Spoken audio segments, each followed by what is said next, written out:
So let's just start out with some data points. As Larry mentioned, the growth of broadband penetration at homes in the past several years has been very fast. When we first started tracking numbers on broadband at home in 2000, just 3% of Americans had broadband internet connections at home.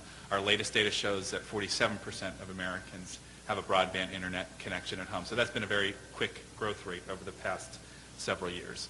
But the distribution of broadband at home is by no means equal, and it breaks out pretty clearly along 4 different lines: education, income, age, and geography.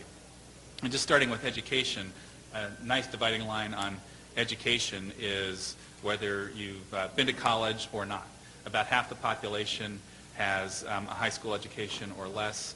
About half of the adult population has at least some experience in college. And when you look at that close to 50-50 pie, if you haven't been to college at all, 30% of people in that category have broadband at home. If you've been to college, doesn't even mean you've graduated from college. If you've been to college, 64% of those people in this country have broadband at home. So a very stark 30-64 dividing line.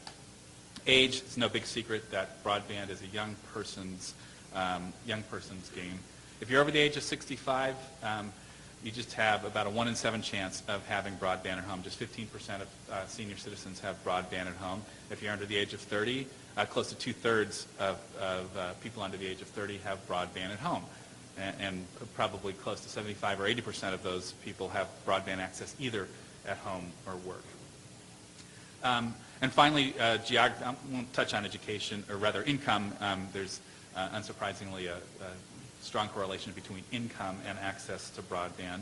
If you're, I think, over $100,000 income in your household, close to 80% of those households have broadband at home. If you're under the 40,000 household income range, something like 30% of those households have broadband. So there are obvious dividing lines there.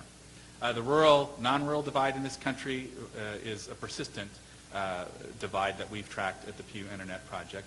If you live in a non-rural area in this country, 50% of those households have broadband at home. If you live in rural areas, 31% of rural households have broadband at home. Some of that's due to the fact that rural America tends to be a little older demographically with lower incomes, but a big part of that has to do with infrastructure. There's just not the access in some parts of rural America. We've, in our survey data, found that rural Americans are much more likely to say they can't get broadband infrastructure where they live, and they're much more likely, if they have dial-up, to say they would like to get broadband than people living in other parts of the country.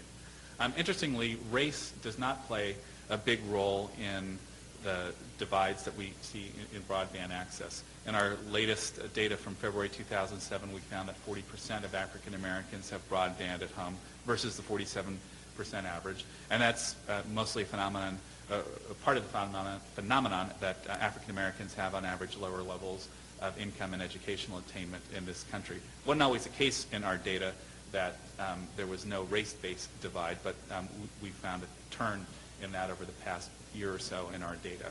If you talk about Hispanics, we actually do see big differences in broadband access among Hispanics. We did a survey with the Pew Hispanic Center, one of our partner organizations, which had Spanish interviewing, which is something we don't always do in our surveys, but when you have a Spanish option for a survey, we find that 29% of Hispanic adults have broadband at home, which is obviously below the average that I was talking about. Now, what does it mean to be online? What are you not getting if you don't have broadband at home? And Larry touched on some of these themes, but in 2000, when the internet really started to become mainstream in this country, the internet was mainly about many-to-many communications. People used emails quite actively. We found in a survey we did when the vast majority of Americans were still using dial-up that people were very, very active with online communities. That kind of many-to-many communication was really how the internet entered the mass consciousness in this country.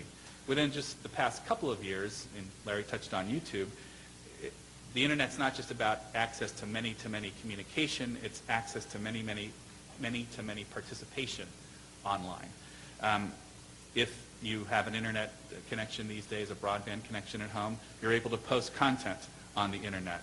That may be a blog, that might be the photos of the grandchildren, it might be comments to a health support group that you're a member of. Other people get access to that kind of participatory content that people put online, and it's very much part of the community building aspect of the internet.